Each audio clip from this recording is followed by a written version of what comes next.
Story 1. Hell hath no fury like a woman scorned. After we moved into our home, we were told a woman had died there at the hands of her abusive husband. She hated men.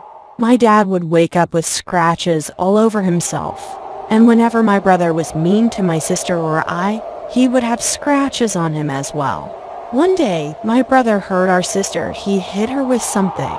When he woke up later that night, he had a horrible bloody nose. The day we moved out, my brother accidentally broke his twin's arm trying out a wrestling move. He swears that he would have died that night if it wasn't our last in the house.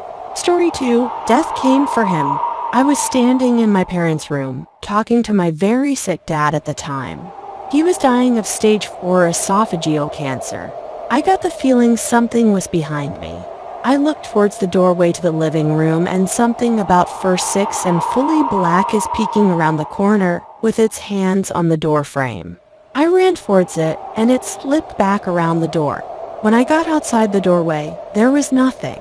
My dad was completely confused when I stepped back inside the room when I tell him. People who stayed at my house in my dad's final days claim to have seen it. My mom saw the figure on multiple occasions in multiple places until he passed away. We haven't seen it since. Story 3. My mother attracted evil. After my parents divorced when I was a teenager, I lived with my mother. I experienced lots of paranormal happenings. Several times when I was reading in my bed, the room would start to feel really icy. Next, it would feel as if somebody that hated me was staring at me. When I got that feeling, I would leave the room and come back an hour later. Sometimes during the day, I would see a shadow figure sneaking along my bedroom walls. Something in the flat was pretending to be my dog. I went into my room and heard a deep growl from under the bed. My dog wasn't capable of making a noise that deep. It sounded like either a really big dog or a man doing his best dog impersonation. Other times, my dog would whimper and pace in the room next to mine but wouldn't come when called, as if he was afraid of something in the hallway. When I moved in with my father, the paranormal activity stopped. Story 4. Evicted by a ghost. Shortly after college, I got married. We immediately moved into a basement apartment because that's all that was available within our budget. This place had a poltergeist, and my wife was terrified. Whatever resided there with us made it clear it wanted to live alone. Dishes, glasses, and other items would fly off the shelf. My wife was hit several times. There was always an ominous feeling like we were being watched. At night, when we walked through the apartment in the dark, there would be insanely bright flashes of light that would illuminate the entire room. One night while we were going to bed, as soon as my wife and I walked into the bedroom, we heard a voice from nowhere say, "My name, move." My wife looked at me. I looked at her. I said loudly, "You've got it, bud."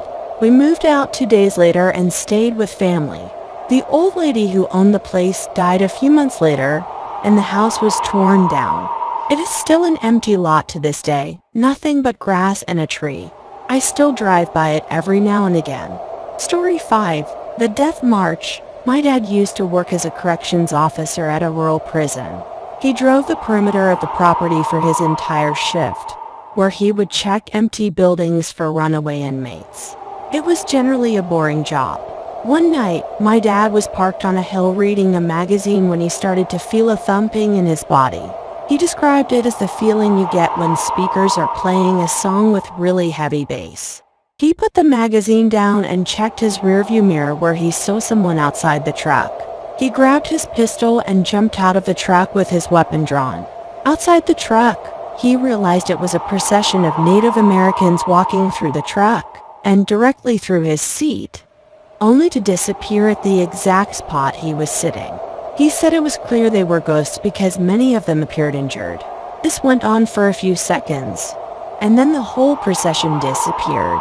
He called the other perimeter guy on his walkie to try to explain, and the other guy almost immediately stopped communicating. Turns out the other guy had seen this happen before but didn't believe in ghosts, so he wouldn't talk about it. Story 6. The Demon's Room. I worked as a forensic nurse in a hospital's lockup unit. We had one older lady who swore she was being haunted and abused by a demon she would call Tiberius. So many crazy things happened while she was on the unit. We'd go into the room, do normal care, leave, and seconds later she'd start screaming bloody murder. We'd run into the room to find her looking like she'd been in a fight with a boxing champ, bloody lip, black eye, markings all over her body. No one ever saw her doing this stuff to herself. Things would get moved around the room by themselves. At one point she was in protective restraints because the doctor thought she was hurting herself. There was no way she could have moved or done anything to herself while in these restraints. But new marks would always appear or her tray/cart would be across the room. The room was secure, so there was no way someone else was doing this. When we asked her questions, she'd just say, "It was Tiberius." After she was discharged, we always had trouble with that room. If there was going to be a rapid response or code, it happened in that room. One night a guard reported lights blinking on and off. It was that room.